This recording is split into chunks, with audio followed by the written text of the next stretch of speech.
नमस्कार, एक बार फिर से आप सभी का बहुत-बहुत स्वागत है हमारे यूट्यूब चैनल पे। आज फिर से मैं आप सभी के लिए उपभोक्ता शिक्षा एवं संरक्षण जो क्लास 12th का होम साइंस का चैप्टर है, चैप्टर 12 इसके इम्पोर्टेंट क्वेश्चन आंसर लेके आया हूँ। ऑलरेडी हमने 1 से लेके 11th तक का जो क्वेश्चन आंसर था, जो इम्पोर्टेंट क्वेश्चन थे, जो आपके एग्जाम में आने की संभावना सबसे ज़्यादा है, उन सभी के वीडियोज़ बना रखे हैं, उन सभी का प्लेलिस्ट भी तैयार कर रखा है। यदि आपने उन वीडियोज़ को नहीं देखा तो ज़रूर देखें, आपके एग्जाम के लिए काफ़ी महत्वपूर्ण होने वाला है।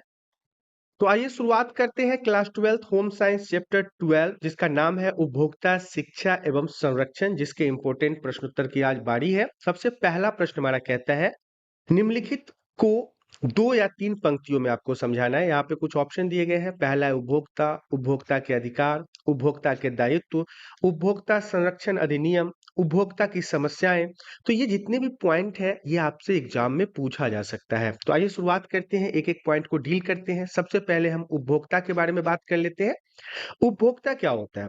अपनी आवश्यकताओं की पूर्ति हेतु अपने काम को पूरा करने के लिए किसी वस्तु का या सेवा का मूल्य चुकाकर, पैसा देकर उसका उपयोग करने वाले व्यक्ति को ही हम उपभोक्ता कहते हैं। एग्जाम्पल के लिए हमें एक बाइक की जरूरत है, तो हम क्या करेंगे? बाइक को खरीदेंगे, तो हम क्या हो जाएंगे? उपभोक्ता हो जाएंगे, क्योंकि हमने उसका मूल्य चुकाया है, गाड़ी का पैसा दिया है और फिर उसका हम उपयोग कर रहे हैं। तो ये उपभोक्ता के बारे में था। अगला पॉइंट हमारा कहता है उपभोक्ता के अधिकार के बारे में बताइए।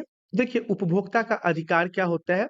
उपभोक्ता अधिकार वे अधिकार होते हैं जो कानूनी रूप से उपभोक्ता के हितों की सुरक्षा के लिए प्रदान किए जाते हैं। एक ग्राहक का, एक उपयोगकर्ता का सुरक्षा प्रदान किया जाता है उपभोक्ता के अधिकार के माध्यम से, अथवा किए जाने चाहिए।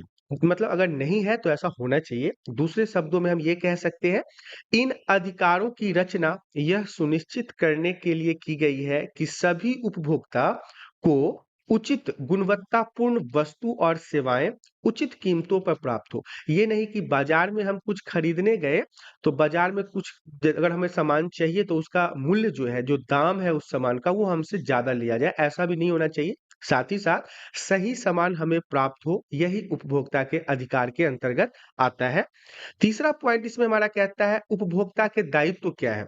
एक अगर उपभोक्ता है तो उसके भी कुछ दायित्व होते हैं। उन दायित्वों के बारे में जान लेते हैं कि उपभोक्ता का दायित्व क्या होता है। हर जागरूक उपभोक्ता के केवल अधिकार ही नहीं बल्कि कुछ कर्तव्य भी होते हैं जो उनको जरूर करना चाहिए, जिनका निर्वहन उन्हें अपने अधिकारों के साथ ही करना होता है। कोई भी व्यक्ति एक जागरूक उपभोक्ता तभी कहलाएगा जब उसे अपने अधिकारों के साथ-साथ कर्तव्यों का भी पूर्ण ज्ञान हो। उसे यह पता होना चाहिए कि उसके क्या कर्तव्य हैं, क्या दायित्व है। जैसे कि लेन-देन में पारदर्शिता, बेईमानी नहीं होना चाहिए। किसी से पैसे लेके झपके, चोरी करके, डकैती करके ऐसे काम नहीं होना चाहिए। ईमानदारी होनी चाहिए, ऑनेस्टी बहुत ज़रूरी है और जागरूकता भी होनी चाहिए। तो ये एक उपभोक्ता के दायित्व के रूप में जाना जाता है।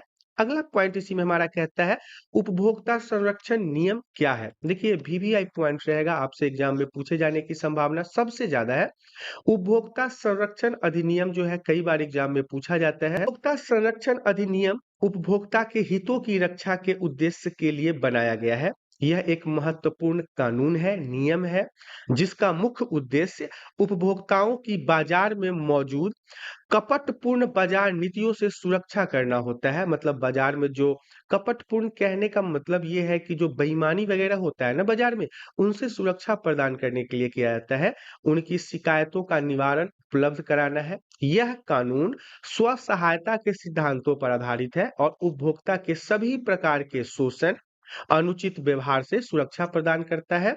उपभोक्ता की शिकायतों के लिए उन्हें सरल, शीघ्र और सस्ता निवारण उपलब्ध कराना ही इस कानून का प्रमुख उद्देश्य है। किस कानून का? उपभोक्ता संरक्षण अधिनियम के अंतर्गत जो कानून बनाए गए हैं, उनका मुख्य कार्य यही होता है। अगला पॉइंट है हमारा उपभोक्ता समस्या के बारे में बताइए। तो देखिए जो उपयोग करने वाले व्यक्ति हैं उनके साथ-साथ कुछ समस्याएं भी होती है, तो हम अब उपभोक्ता समस्या के बारे में जान लेते हैं। कम स्तर की खराब गुणवत्ता वाली वस्तु, मतलब ऐसी वस्तु जो हमारे उपयोग के लिए सही नहीं है, या फिर मिलावट है जिसमें, या फिर अस्थिर कीमतें हैं मतलब जिसका दाम वगैरह बहुत ज़्यादा होता है। उपभोक्ता जानकारी का अभाव, कई बार कस्टमर को जानकारी भी नहीं होता है कि कौन-सी चीज़ों का उपयोग करना चाहिए, कौन-सी चीज़ों का उपयोग नहीं करना चाहिए। अक्सर ये सब चीज़ मेडिसिन में देखा जाता है।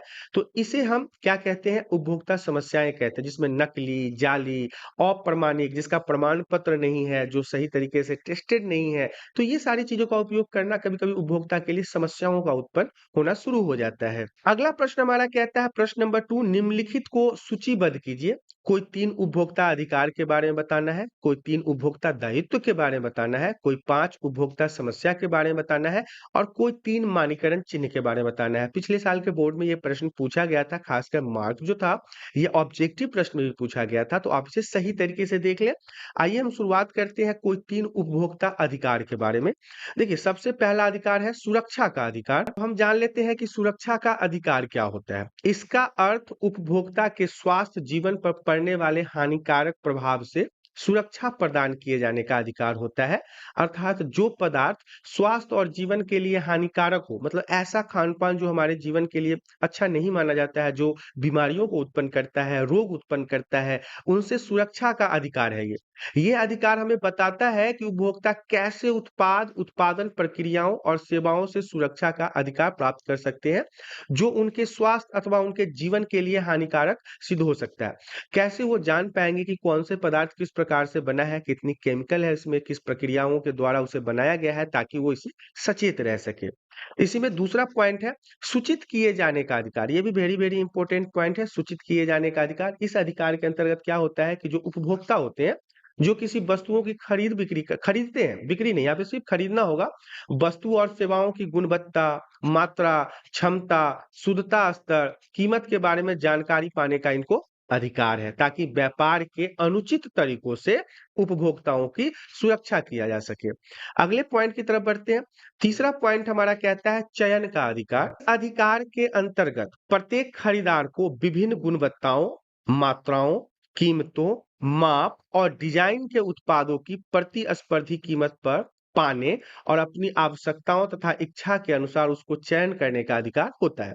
सरल शब्दों में कहें, अर्थात आसान भाषा में कहें, तो इस अधिकार के तहत क्या होता है, जो ग्राहक होते हैं वो अपनी पसंद से, अपने इच्छा के अनुसार जो उनको अच्छा लगे वो वस्तुएं को खरीद सकते हैं। उन पे कोई बल या फिर कोई जोर जबरदस्ती नहीं कर सकता, नहीं आपको यही खरीदना है। एग्जाम्पल के लिए मैं दूध लेने गया, अब दूध की तो कई सारी कंपनियां हैं, अमूल है, पारस है, मदर डेयरी है। अब हमें अमूल अगर पसंद है तो मैं अमूल खरीदूंगा, जरूरी नहीं है कि कोई मुझे पारस जबरदस्ती बेच देगा। तो ये चयन करने का अधिकार था। इसी में चौथा पॉइंट, हालांकि आपसे 3 ही पूछा गया है प्रश्न में, लेकिन मैं चौथा पॉइंट इसलिए बता रहा हूं कि हो सकता है ये 3 से 4 नंबर में प्रश्न अगर पूछा जाए तो आप 4 पॉइंट वहां पे आसानी से लिख सके।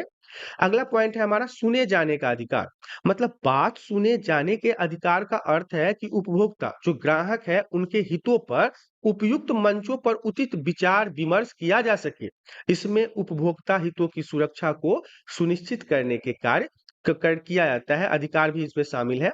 उपभोक्ताओं के इस अधिकार का उपयोग करने में और इसे सक्षम बनाने के लिए राष्ट्रीय और स्वैच्छिक संस्थाएं, जिसे हम एनजीओ वगैरह के नाम से जानते हैं, दोनों इनके ऊपर काम कर रहे हैं, जिसमें सुने जाने के अधिकार को काफी लोगों के हितों के लिए उपयोग किया जाता है। इसका अगला पॉइंट है कोई 3 उपभोक्ता दायित्व के बारे में बताइए। तो देखिए, पहला तो ये है कि उपभोक्ताओं को सरकार द्वारा उपभोक्ता हितों की रक्षा एवं संरक्षण के उद्देश्य से बनाए गए विभिन्न कानून, जो अलग-अलग नियम कानून है और वैधानिक प्रावधानों का ज्ञान होना चाहिए।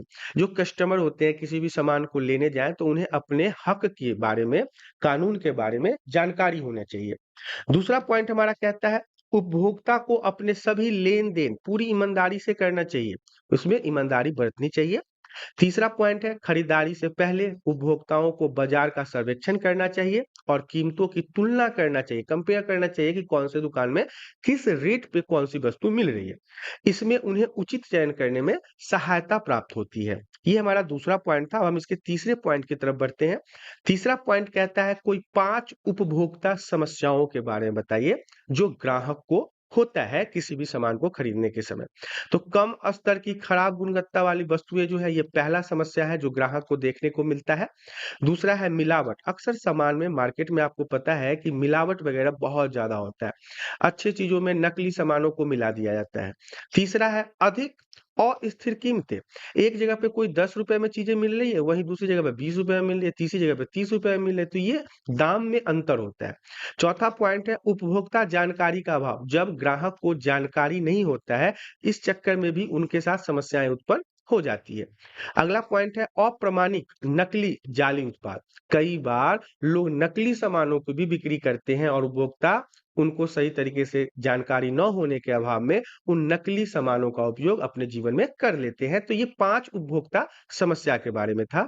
अगला पॉइंट हमारा कहता है कोई 3 मानकीकरण का चिन्ह जो है, जो मार्क है, जो वस्तु को या प्रोडक्ट को या उत्पाद को यह सुनिश्चित करवाता है कि यह उपयोग करने हेतु है, इनके बारे में बताना है। हालाँकि आपको 3 बताना है, लेकिन मैंने आपको 6 बताया। हालाँकि इन सभी के प्रॉपर वीडियो भी आ चुके हैं कि आईएसआई मार्क क्या है, एग मार्क क्या है, एफपीओ क्या है, तो आप उन वीडियोज़ को भी जाके देख सकते हैं।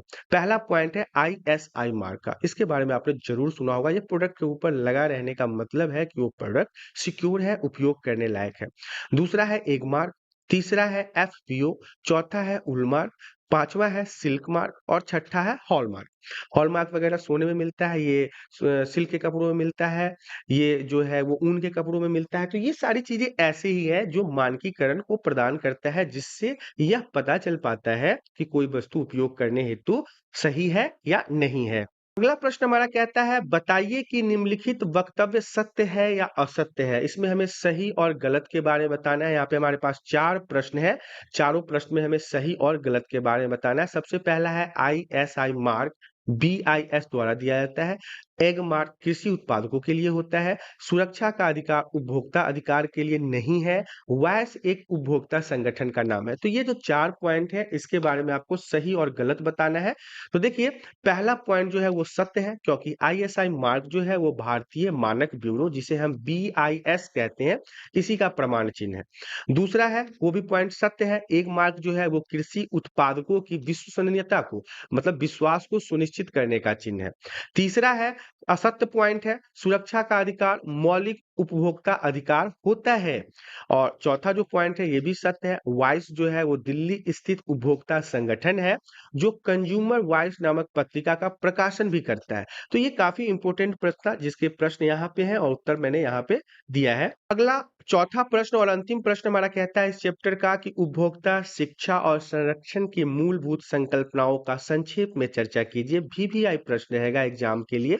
देखिए, उपभोक्ता उत्पाद, जिसे हम कंज्यूमर प्रोडक्ट भी कहते हैं, ऐसी कोई भी वस्तु जिसे उपभोक्ता के व्यक्तिगत या परिवार के प्रयोग के लिए अपने घर में अथवा किसी संस्थान जैसे कि विद्यालय हो गया, अस्पताल हो गया, महाविद्यालय हो गया, कार्यालय आदि में व्यावसायिक उद्देश्य से निर्मित किया या बिक्री के लिए वितरित किया जाए तो उपभोक्ता उत्पाद कहलाता है। ये 1 नंबर का भी प्रश्न आपसे पूछा जा सकता है कि उपभोक्ता उत्पाद किसे कहते हैं, तो आप ये जानकारी वहां पे शेयर करेंगे। अगला हमारा पॉइंट है उपभोक्ता फोरम, जिसे हम कंज्यूमर फोरम भी कहते हैं। वह संस्थान या संगठन है ये जहां पे उपभोक्ता उत्पादों, सेवाओं और उनके लाभ तथा हानियों के विषय में चर्चा होता है। ये एक ऐसा संस्थान है जहाँ पे ग्राहकों के साथ कोई धोखाधड़ी न हो, उन्हें कोई गलत सामान न बेचा जाए, इन सभी चीजों के बारे में चर्चा किया जाता है। उपभोक्ता फोरम कहलाता है।